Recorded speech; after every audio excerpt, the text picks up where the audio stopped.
morning, and today I'm gonna do banana DNA extraction. And now I'm gonna put the banana in the zip bag and smash it.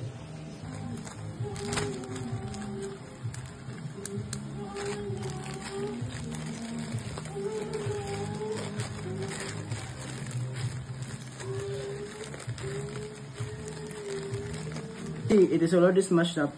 Since I've already measured the hot water into 1/2 cup, so now we're gonna put 1 teaspoon salt into the hot water. Then mix it gently. Then we're gonna put it in here.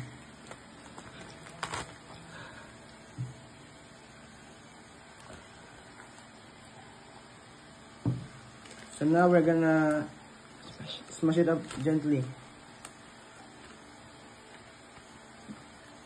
So 1 teaspoon of soap.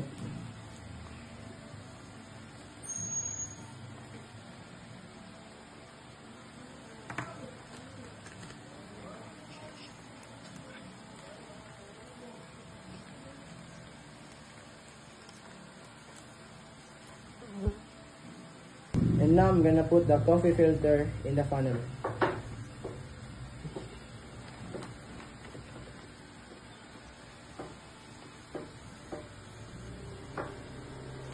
I'm gonna put the banana with salt and salt in the funnel.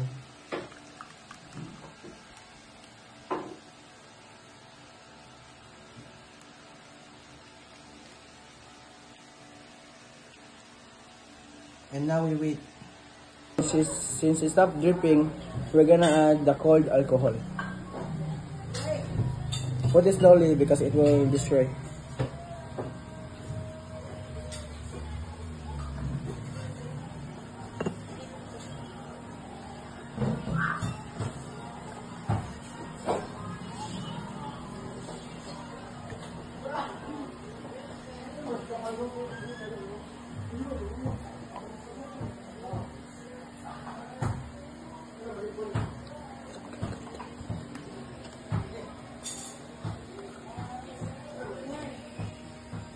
Now we're gonna wait for it to be appeared.